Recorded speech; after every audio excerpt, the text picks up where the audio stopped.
Alright, and now we're on to our 6th video in the Friday the 13th characters ranking.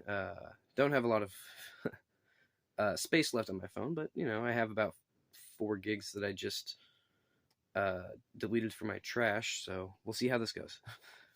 At 57, we have Jake from... Oh, this is going to be the 57 to 30 video. Last time I fucked up and said the wrong thing at the beginning, but I'm editing it out, so... But yeah, we're going all the way to 30 in this one. So we're getting there. We're getting there. And at 57, we have Jake from the 5th movie. I already said that. He's the stutterer that gets cleaved in the face. And he seems like he's a smart, nice dude who's trying to socialize and not good at it. And you feel bad for him. And then he dies. And that's that. Up next is Chris from the 3rd movie. And she's the final girl in the 3rd movie, and she goes completely fucking batshit at the end. And it's a matter of she's not as fun as the rest of her friends because she's going through the trauma the whole time. So she's not the one you're relating to and having fun with the whole time. So that kind of works against her. But she is a badass final girl with how much she fights back. But then she goes fucking completely insane. So... You know, I don't see her coming back in any fucking sequels that ignore the other sequels anytime soon. At 55, we have Axel, who's the coroner at the beginning of 4. Cute girl. Was. Well, she still is. Need I say more? Dude's funny. I just like watching aerobics on the job, clearly with pornographic intent. And then trying to fuck the nurse, and just all this crazy shit all at the beginning of the movie, and then he gets that gnarly kill. And of course, you gotta love fucking Jesus Christmas! Holy Jesus, god damn it! Holy Jesus jumping Christmas shit! Like, Friday the 13th 4 is amazing, and in that fucking vein, the next few are from that movie. And we have Terry, one of the twins, at 54. Paul, the guy who cheated on his girlfriend for, at 53, and Tina, the other twin, who he was cheating on his girlfriend with in the 4th movie, at 52. So, the twins are next split up by Paul, who's, and it's funny, the cheaters are above the other twin, but the other twin does less, and has less impact on the story. And that's why she's lower. But Paul is lower than Tina, because he's the one with the girlfriend, and he's the doing the cheating. Tina's a homewrecker, but Paul's cheating on his girlfriend. It takes 2 to fucking tango, but... And they never end up doing it, and Paul does regret it and go after Sam, but it's still like, come on now. So they're all there, they're still entertaining, it's fun to watch the whole dynamic play out. And then it is funny when Terry's annoyed with Ted, and she like, that's really funny. Like, when she's like, okay, I guess I'm with this guy now, and then he's just like, red flag, and she's just like, It's funny. But yeah, that's where they land. 51, we have Violet, goth chick from the 5th movie. She seems awesome. I'll leave it at that. I would party with her. Number 50 is Rob Dyer, and Rob Dyer, he's Sandra's brother who comes after Jason in the 4th movie. He seems like this big tough guy. I'm gonna go fight Jason shit, and then he gets whacked so fucking easily. But I love his relationship with Trish. He seems like a nice guy, but then he dies so like lame, and like, you know, it wouldn't have been that bad if he wouldn't have like hyped himself up so much. Like, I'm gonna fight Jason. Up next is our last character from the 10th movie. So it goes 8, 10 so far in that list. And we got Rowan, the final girl in the 10th movie. She's so fucking funny. I love her snark. Snark is very attractive to me. And the whole, like... I like the scene at the beginning with the doctors and her trying to tell them about Jason being not a good idea to let loose. And then the scene where Lo is talking about Jason's completely frozen, we're fine. And she's just like, mm-hmm. And it cuts to them finding the first corpse. I love her. She's fucking great. But Jason X is not my favorite. It's a lot of humor, quirky, goofy, fun. So my favorite character from that one is only at 49. At 48 is Jessica, who's Jason's niece and who is Steven's girlfriend, baby mama, and the final girl of Jason Goes to Hell. She, when I was a kid, I was really frustrated with her kicking Steven out of the car, but I mean, he did just run over her fucking husband and or boyfriend or whatever, and she has no idea he's possessed by Jason, so I guess it makes sense. But she never resonated with me as much as other characters just because she seemed there as a. She didn't have much of a character to her, really. She was just there because she's the love interest of the guy we're following and his baby mama. Like, the baby didn't make the list, sadly, but honestly, where are you gonna put the baby on this list? Yeah, no, but Jessica ranked at 48th, and her best friend Vicky from the ninth movie rated at 47. She's the one that takes full assault with a shotgun and a fucking spike against Jason, Robert Jason, when he busts through.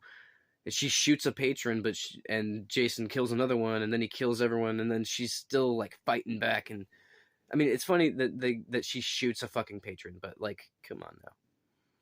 And I just love that scene. I love that character. She seems like a badass. No, she is a badass.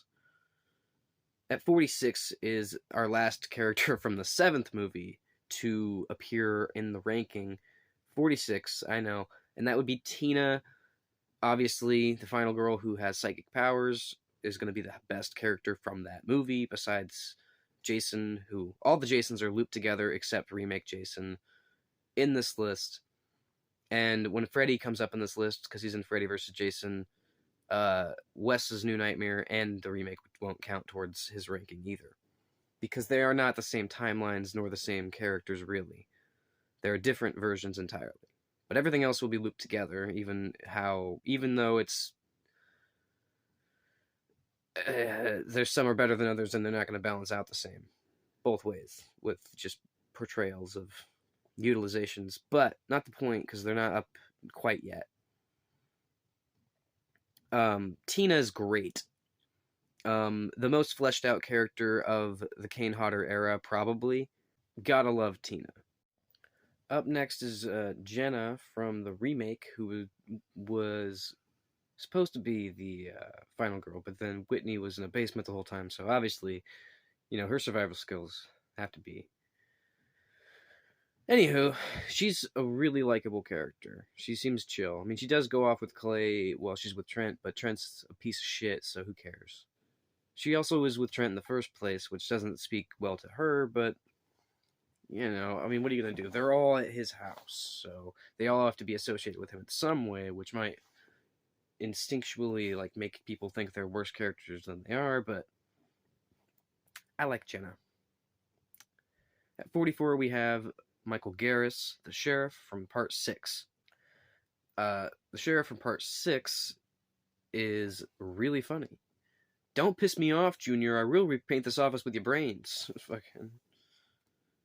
like, with all the grief you've given me, you should be leaving wearing your balls as earrings. I fucking love it. He thinks Tommy's a psycho. And he's like, why would he think Jason's resurrected from the dead? That doesn't make any fucking sense. He has a great fucking relationship with his daughter. And he dies for her, so that's a whole thing, too. At 43, we got Reckless Reggie. Of course, Reckless Reggie had to rank highly. He's a funny motherfucker. But he can't rank that high because, well, I just like other characters more. Friday the 13th 5 is not one of the best Friday the 13ths, but I love it. I love Reckless Reggie. He's a fucking crazy little kid. You scared of spiders? You scared of rubber spiders? You scared of rubber spiders on strings? You are one scared cat. I love it. Iconic movie, iconic character. 42 is Demon, his older brother. And this guy's awesome. Love him in Return of the Living Dead. Demon's awesome. He's got fucking pizzas and burritos and all kinds of shit. Enchiladas all in his fucking van. It's awesome. And then the pooping duet is fun. and he just seems great. And then the whole here's a beer, psych, haha. I don't know. I like Demon. 41, we have Andy, who is part of the horny couple in the third movie, who does the yo-yoing and the handstand walking, and he's just a goofball. He's friends with Shelley, and he's like the straight man to Shelley's wacky thing. They could have had a sitcom, but his handstand walking is so great. It's probably part of why he gets put so high, because it led to one of the best deaths in the franchise. But yeah, no. That's Andy. 40 is Trish, Tommy Jarvis's older sister, who does a lot to protect him in that final act that makes her a more likable character, but she's not as relatable as a character because she's not one of the ones out partying. At 39, we have Samantha from the fourth movie, who gets stabbed in the raft. And she just seems like a really fun party girl, and I love her dynamic with Sarah, who, as you'll see later, is very high on this list. But Samantha is fantastic. So what if she makes some goofy faces and some goofy noises sometimes? Whatever. 38, this might be controversial, but keep in mind what I said earlier. Remake timeline Jason. Now, this is Jason played by Derek Mears and the kid at the beginning, whose name I did have written down in this notebook, but that page isn't open, so sorry. Caleb, I think. Anywho, that movie, I do really like watching the remake. You know, there's some scenes in there that are like, oh my god. But I love the remake. There's graphic, gory. I love Jason in the remake. Awesome. But I cannot take into account anything happening before Jason. I have to take this version of Jason and separate him and say, okay, only this happened at this time. So this is the timeline of this Jason.